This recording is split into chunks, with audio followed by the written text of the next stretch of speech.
আসসালামু আলাইকুম। আজকে একটা টক শোতে ছিলাম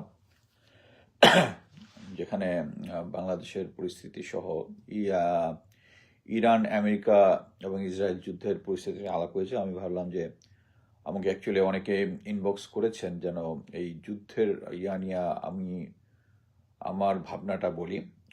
সো আমি জাস্ট যুদ্ধে ইরান আমেরিকা ইসরায়েল যুদ্ধ নিয়ে বলবো। আহ, সম্ভবত কার কথা, only dead knows the end of war, Plato বা কেউ, আমি ভুলে গেছি। অ্যাকচুয়ালি আমেরিকা না, আমি বলবো ট্রাম্প, যেহেতু প্রেসিডেন্ট ট্রাম্প একক সিদ্ধান্তে এই যুদ্ধটা নিয়েছেন, এখন মোটামুটি একটা গ্যারাকল টাইপ পৌঁছে গেছে। ফার্স্ট হচ্ছে, আমি আমার এক বন্ধুর মাধ্যমে কন্টিনিউয়াস খবর পেতাম যে প্রায় এই যুদ্ধটা শুরু হওয়ার অ্যাটলিস্ট 30 to 40 days আগে থেকে, যে আজকে রাতেই ইসরায়েল, মানে সেই বন্ধুটা হচ্ছে ইসরায়েলি, মানে ইসরায়েলি বন্ধুর বন্ধু আর কি, যে আজকে রাতেই অ্যাটাক হবে, আজকে রাতেই অ্যাটাক হবে। বাট প্রতিদিন সকালে গিয়ে তারা বলে কই আজকে তো অ্যাটাক হলো না। ফাইনালি 28 তারিখে যে অ্যাটাক হলো, এটা এখন আমেরিকানদের কাছে ক্লিয়ার হয়ে গেছে যে ডোনাল্ড ট্রাম্প অ্যাকচুয়ালি ইসরায়েলের প্ররোচনায় এই যুদ্ধটাতে জড়িয়েছে, যার কারণে আমাদের লাইফটা মিজারেবল হচ্ছে। বিভিন্ন গ্যাস থেকে শুরু করে নিত্য প্রয়োজনীয় জিনিসপত্রের দাম বাড়তেছে এখানে, এবং ফাইনালি আমেরিকান লাইফ যাচ্ছে, আমেরিকান সৈন্য হতাহত হচ্ছে।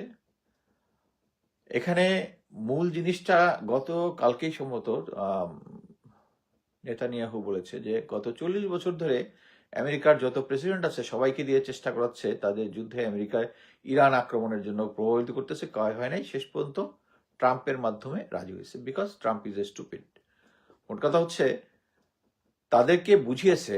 আমি কালকে একটা পোস্ট দিয়েছিলাম যে আমেরিকা, তাদের যে ডিফেন্স সিস্টেম, আমাদের সিনিয়র অফিসাররা, মিলিটারি অফিসার আমেরিকাতে আসেন উচ্চতর কোর্স করতে কি জন্য তারা মেইনলি জিনিসটা হচ্ছে মিলিটারি ডিসিশন মেকিং প্রসেস। আমি তাদের সাথে জয়েন্টিংয়ে কয়েকটা মিলিটারি ডিসিশন মেকিং প্রসেসে প্রশিক্ষণ নিয়েছি। অ্যামেজিংলি তারা তাদের নিজেদের যে টিচিং, এটা ভুলে গিয়ে তারা এই আক্রমণটা করেছে। পরে আমি খোঁজ নিয়ে দেখলাম actually American military was not in favour of this war, তারা রাজি ছিল না। বাট ইসরায়েল তাদেরকে বুঝিয়েছে it will be a short term war. America কি ধরনের, মানে আমেরিকা না বলে বলবো ট্রাম্প কি ধরনের যুদ্ধ পছন্দ করে? Short term. এই যে ভেনিজুয়েলাতে গিয়ে উপরে বাদুরোকে তুলে নিয়ে আসছে, সারাদি দেশে হেভি হইচই হয়েছে, সে বেশ অনেক হাততালি পাইছে কিছু কিছু লোকের। বাট এটার মাধ্যমে যে আন্তর্জাতিক একটা আইনের যে একটা সিরিয়াস লঙ্ঘন হয়েছে, এটা নিয়ে খুব কম লোকই কথা বলেছে। বাট এখন বলছে আপনারা এই যুদ্ধটা কেন আনজাস্ট। আপনি দেখেন, যখন এই যুদ্ধটা 28 তারিখে শুরু হওয়ার আগে কিন্তু সফল নেগোসিয়েশন হচ্ছিল আমেরিকার সাথে, ইরানের একটা সফল নেগোসিয়েশন হচ্ছিল, এবং এই যে গত বুধবার, মানে গতকালকে হওয়ার কথা ছিল, সেই নেগোসিয়েশনের টেকনিক্যাল বিষয় নিয়ে আলোচনা হওয়ার কথা ছিল। তার মানে হচ্ছে একটা নেগোসিয়েশন হয়ে গেছে, এখন এটা টেকনিক্যাল ফাইনাল জিনিসটার জন্য হবে। কিন্তু আমেরিকা জাস্ট যুদ্ধের নীতি নৈতিকতা যত ধরনের আছে, যেটা মধ্যযুগীয় লোকজনও এই ধরনের কোনো চুক্তি হইলে বা একটা কোনো দেশের এনভয়ের সাথে, তাদের রাষ্ট্রদূতের সাথে যখন কথা হতো, তাদেরকে হত্যা করতো না, বা তাদের সাথে যে চুক্তিটা করেছে ওইটা হইতো। ফাইনালি তারা বলতো ঠিক আছে, ওই মাঠে যাও, আমরাও আসতেছি, তোমাদের সাথে যুদ্ধ হবে। একটা মানে নৈতিকতা ছিল। সেই নৈতিকতাটা অ্যাকচুয়ালি ইসরায়েল অনেক আগে ভেঙে ফেলছে। ইসরায়েল হামাসের সাথে বা অন্যান্য তার নেইবারদের সাথে একটা চুক্তি হয়, এবং চুক্তি ভঙ্গ করে লাগাতারই গাজা ইয়াতে আমরা দেখছি চুক্তি হয়েছে 2 দিন পরে আবার অ্যাটাক করেছে, কিছুদিন পর আবার অ্যাটাক করে, এবং এটাতে আমেরিকা এখন সামিল হয়েছে। এখন মনে করেন যে এটা তো এখন কনফার্ম যে যেহেতু সে ইসরায়েলি নীতিতে চলতেছে, অতএব ট্রাম্প একটা চুক্তি করবে, অতএব চুক্তি করলেও তো এটা ফলো করবে না, কারণ তারা চুক্তি করার পর চুক্তি ভঙ্গ করেছে। সো এখন যে বর্তমান যে পরিস্থিতিটা আছে, আপনারা দেখেছেন যে আহ, ইরান টোটাল 14টা দেশে বোধহয় এঙ্গেজ করেছে, 14টা দেশে, মেইনলি প্রথমে 6টা, তারপরে 14টা। এখন এই মুহূর্তে তারা কোনোভাবেই ইরানের ড্রোন অ্যাটাক, মিসাইল অ্যাটাক থামাতে পারতেছে না। এটার কারণটা কি? এবং যত দিন যাচ্ছে, এবং অলরেডি কালকে মেইন স্ট্রিম মিডিয়াতে এসছে যে তারা 10 দিন পর্যন্ত, যুদ্ধ চলার 10 দিন পর্যন্ত তারা এই যে এন্টি মিসাইল সিস্টেম, আমেরিকার যে এন্টি মিসাইল সিস্টেম যেটা মিডল ইস্টের বিভিন্ন দেশে আছে, এটা এই পর্যন্ত মজুদ থাকবে। কেন এত তাড়াতাড়ি শেষ হচ্ছে? কারণ ইরানি একটা লোকাল মেড ড্রোন, একটার পিছনে খরচ করতেছে তারা 8 থেকে 12টা প্যাট্রিয়ট বা সিমিলার এন্টি মিসাইল। সো আপনি চিন্তা করে দেখেন, একটা মিসাইলের দাম $3 থেকে $5 মিলিয়ন, একটা 50,000-এর ড্রোনের জন্য তারা ইউজ করতেছে এটা। সো এভাবে কিন্তু তাদের ইকোনমিটা ড্রেইন আউট হয়ে যাবে। একটা জিনিস বুঝতে হবে যে যখন ট্রাম্প এই ডিসিশনটা নেয়, তাকে ইসরায়েল বুঝিয়েছে যে তারা যেহেতু একসাথে তাদের পুরা কমান্ডটা একটা কনফারেন্সে থাকবে, ওখানে যদি আমরা মিসাইল হিট করি, তাদের কমান্ড স্ট্রাকচার লন্ডভন্ড হয়ে যাবে, এবং তাদের সরকার এবং তাদের আর্মি সারেন্ডার করবে, এবং তারা রেজিম চেঞ্জ হবে, এবং সাথে সাথে পাবলিকরা এই সরকারের এগেনস্টে, এই ইরানি সরকারের এগেনস্টে। বাট অনগ্রাউন্ডে যেটা হলো, তারা কমান্ডকে ধ্বংস করলো, শুধু তাই না, তাদের যে কমিউনিকেশন সিস্টেম, এটাকে কমিউনিকেশন হাবগুলোকে তারা নষ্ট করে দিয়েছিল পুরা। তারা ইন্টারনেট ইউজ 4%-এ নামিয়ে নিয়ে এসেছিল। কিন্তু যেটা হয়েছে, এরা এইটা বুঝে গেছে যে তাদের 5,000 বছরের ইতিহাস আছে পারস্যের।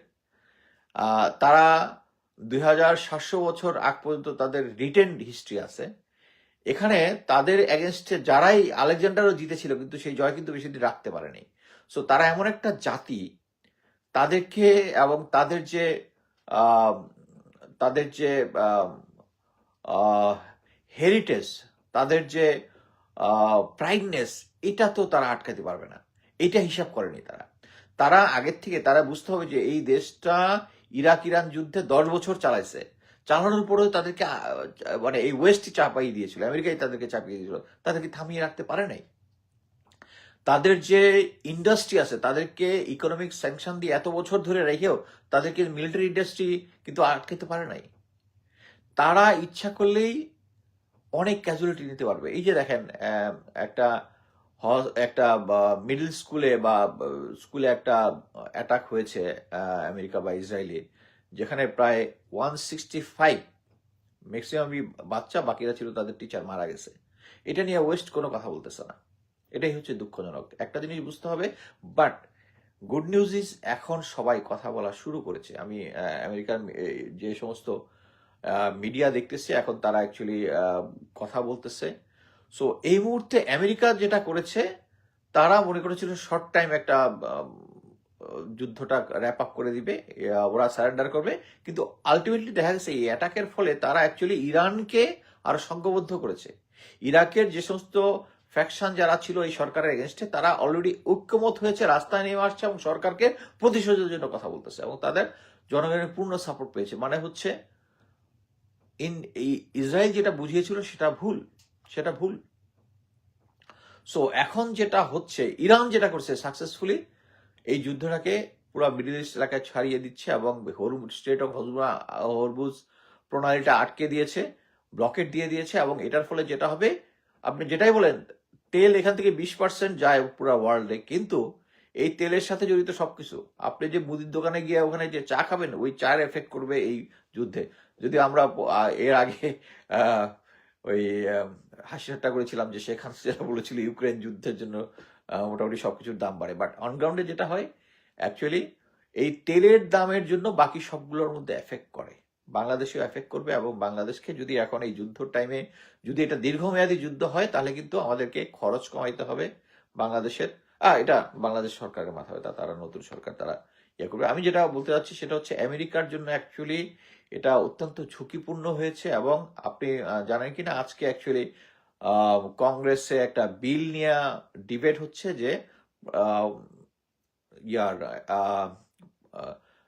প্রেসিডেন্ট ট্রাম্পের ক্ষমতাকে কমানোর জন্য, যুদ্ধ ঘোষণা ক্ষমতাকে কমানোর জন্য, এবং এটা নিয়ে আজকে ডিবেট হচ্ছে।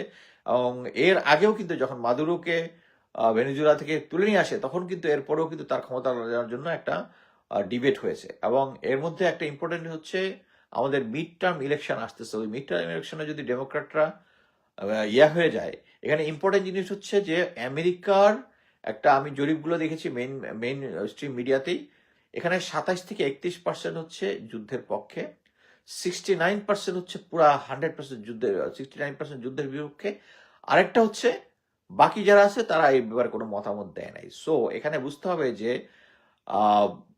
ডেমোক্র্যাটরা তো এটার বিরুদ্ধে আছেই, যারা রিপাবলিকান যেটা ট্রাম্পের দল, তার মধ্যে একটা বড় অংশ এটা যুদ্ধের বিরুদ্ধে, বা এই যুদ্ধটার বিরুদ্ধে। এবং এটা নিয়ে মোটামুটি আমেরিকাতে গত সানডেতে বিশাল, নিউ ইয়র্ক সহ বিভিন্ন জায়গায় আন্দোলন হয়েছে, বিভিন্ন জায়গায় প্রসেশন হয়েছে। এবং এটা যত দিন যাবে, এই যে বর্তমানে যেটা আমি দেখলাম 6 জন ইউএস পার্সোনাল মারা গেছে, এবং যত দিন যাবে তত বডি ব্যাগ বাড়তে থাকবে, এবং ততই আমেরিকার জন্য এটা ক্রাইসিস হবে। সো আমি মনে করি প্রথমে আমেরিকা ইটালির মাধ্যমে সন্ধির প্রস্তাব দিলেও এটা ইরান ফিরিয়ে দিয়েছে, যেহেতু ইরানের জনগণ তাদেরকে সাপোর্ট করতেছে। সো এই মুহূর্তে অ্যাকচুয়ালি আমি যেটা মনে করি আমেরিকার জন্য সবচেয়ে বেস্ট হবে হচ্ছে অ্যানোনামাসলি যুদ্ধের মানে ইরানকে প্রস্তাব দিলে ইরান মানবে না, ইরানের অ্যাডভান্টেজিয়াস পজিশন, তাদের উচিত হচ্ছে অ্যানোনামাসলি সিজ ফায়ার ডিক্লেয়ার করা, তাদের পক্ষ থেকে সিজ ফায়ার ডিক্লেয়ার করা। তারা যদি অ্যানোনামাসলি ডিক্লেয়ার করে, আমি মনে করি যে এর কি 1-2 দিনের মধ্যে ইরানও এটা বাস্তবায়ন করবে। আদারওয়াইজ আমি আসলে একটু বিশ্বাস করি যে ট্রাম্পকে, প্রথমে আমরা ভাবছিলাম ট্রাম্প এর প্রথম টার্মে কোনো নতুন যুদ্ধ লাগায় নাই, বাট অ্যাকচুয়ালি সে তার পুরা কোটা পূরণ করে ফেলছে। এই এতে যতগুলা যুদ্ধ লাগাইছে, যতগুলা ইন্টারন্যাশনাল নর্ম, ইন্টারন্যাশনাল নিয়ম নীতি, এটা একটা আমাদের জন্য একটা দুঃখজনক যে পৃথিবীর সবচেয়ে শক্তিশালী দেশ যেটা, সেটার প্রেসিডেন্টের যদি কোনো নৈতিকতা না থাকে, অ্যাকচুয়ালি আমেরিকানরা এখন বুঝতেছে যে ট্রাম্পকে অ্যাকচুয়ালি ভোট দিয়ে তারা কি ভুল করেছে, এবং এই সাফারিংটা দেখতে থাকবে। সো আমি মনে করি ট্রাম্পের জন্য সবচেয়ে বেস্ট হবে হচ্ছে অ্যানোনামাসলি যুদ্ধবিরতি ঘোষণা করা। এখানে ন্যায় অন্যায়, এবং সে একটু যেহেতু নিজে খুব পছন্দ করে হাতে তালি পাইতে, সেটা করতে পারে। সে অ্যানোনামাসলি ঘোষণা দিবে যে আমরা তো যুদ্ধে জিতে গেছি, যেরকম ভারতের মোদি যেরকম বলে আর কি, তারা যুদ্ধে গেছে, জিতে গেছে, এবং তারাই যুদ্ধবিরতি করে দিবে। সে এইভাবেই করতে পারে। এবং আমি মনে করি যে আমেরিকার অ্যাকচুয়ালি কংগ্রেসে এই জিনিসটা যে এতদিন যারা আমেরিকার প্রেসিডেন্ট ছিল তাদের মধ্যে একটা নীতি নৈতিকতা ছিল। Even George W Bush senior junior, they are ruthless, but তাদেরকে নিয়ে কিন্তু ইসরায়েল পারে নাই ইরান আক্রমণ করাইতে। এবং এটা জিনিস বুঝতে হবে। সবাই আরেকটা জিনিস নিয়ে খুব আলোচনা করতেছেন, সেটা হচ্ছে এপস্টিন ফাইল। আমরা সবাই জানি যে রিসেন্টলি একজন মহিলা দাবি করেছেন সে চাইল্ড অবস্থায় ট্রাম্প তাকে অ্যাবিউজ করেছে, এটা অভিযোগ। বাট এই অভিযোগগুলো আছে, আমরা সবাই জানি যে এপস্টিন ফাইলে অনলি 2% বের হয়েছে। সো আপনি দেখেন যে আমেরিকা এটা নিয়ে একটা এই এপস্টিন ফাইল নিয়ে যখন হচ্ছে, আর এপস্টিন ফাইল নিয়ে আমরা সবাই জানি হি ওয়াজ এ মোসাদ এজেন্ট, এবং এর মাধ্যমেই আমেরিকার হেজিমনিকে তারা কন্ট্রোল করতো, এবং এই ট্রাম্পকেও তারা কন্ট্রোল করতেছে। সো আপনি চিন্তা করে দেখেন, এপস্টিন ফাইলের এই মুহূর্তে সে ইরান আক্রমণ করেছে। আপনার মনে আছে যে ক্লিন্টন কখন ইরাক আক্রমণ করেছিল? যখন তার সাথে মনিকা লিউনিস্কির যে ক্রাইসিসটা হইলো, ওইটা যখন সে হইলো, লোকজনের করার জন্য ইরাক আক্রমণ করলো। সো দেখা যাচ্ছে আমেরিকান প্রেসিডেন্টরা তাদের নিজেদের পার্সোনাল সমস্যা করার জন্য তখন একটা ডিস্ট্রাকশন করার জন্য বিদেশে কোনো একটা জায়গায় আক্রমণ করে। এটা জাস্ট আমার হঠাৎ করে মনে হলো। বাট আমি যেটা মনে করি যে এখন আমেরিকা যে সিচুয়েশনে পড়েছে, এখানে কে যুদ্ধে জিতবে? ওয়ার্ল্ডের নাম্বার 1 হচ্ছে আমেরিকা সামরিক শক্তি, 15 হচ্ছে ইসরায়েল, 16 হচ্ছে ইরান। সো এরকম একটা সিচুয়েশনে, এবং আমেরিকা আর ইরান যদি ইসরায়েল মিলে যায় তাহলে অবশ্যই তাদের স্ট্রেংথ বেশি। কিন্তু কথা হচ্ছে এই যুদ্ধটার ডিসিশন হবে না অন গ্রাউন্ডে তারা কখনো ট্রুস পাঠাবে না। আর ট্রুস পাঠালে যেটা হবে, আগের দিনের সেই যুদ্ধের কনসেপ্ট নাই যে আপনি এক জায়গায় এক মাঠে জড়ো হবেন, আপনাদের 20,000 তাদের 20,000 বা 40,000 এটার সাথে যুদ্ধ হলো, ওটা হবে না। এখন যেখানেই যাবে এই ড্রোন এবং মিসাইলের যুগে গ্রাউন্ড ফোর্স যেখানেই যাবে, যদি কনসেন্ট্রেশন থাকে ওখানে একটা জাস্ট ড্রোন মারবে, একটা মারবে, এবং তখন ক্যাজুয়ালিটিটা হবে বিয়ন্ড ইমাজিনেশন, যেটা ইরান নিতে পারবে কিন্তু আমেরিকা নিতে পারবে না, আমেরিকা নিতে পারবে না। সো আমি মনে করি এখন ইসরায়েলেরও ভিতর থেকে প্রেশার আসতেছে এই যুদ্ধ থামানোর জন্য, আমেরিকাও থামানোর জন্য, এবং এটাই সবচেয়ে আমেরিকার জন্য ভালো হবে। আমি আমেরিকান প্রবাসী একজন আমেরিকান নাগরিক হিসেবে আমি দাবি করি আমাদের প্রেসিডেন্ট ডোনাল্ড ট্রাম্প যেন ইমিডিয়েটলি এই যুদ্ধটা থামায়। অলরেডি বিভিন্ন কারণে আমাদের গ্যাসের দাম অনেক বেড়ে গেছে, আমাদের গ্রোসারি টোসারি সবকিছুর দাম অনেক বেড়ে গেছে। সো যারা, আমি মোটামুটি এখানকার মধ্যবিত্ত হলেও যারা একটু নিম্নবিত্ত তাদের তো ত্রাহিতাই হওয়ার কথা। সো আমি আশা করি যে ট্রাম্পের বোধোদয় হয় এবং সে অ্যানোনিমাসলি যুদ্ধ করে, এবং ইরানকে অনুরোধ করব যে যদি আমেরিকা যুদ্ধবিরতি দেয় প্লিজ আপনারা গ্রহণ করেন, কারণ পৃথিবী এটা নিতে পারবে না। আপনারা একটা পজিশনে থাকবেন, বাট যুদ্ধ মানেই হচ্ছে ফাইনালি আপনিও জিতেন আর আমেরিকা জিতে, যারাই জিতুক জনগণ হারবে। ধন্যবাদ।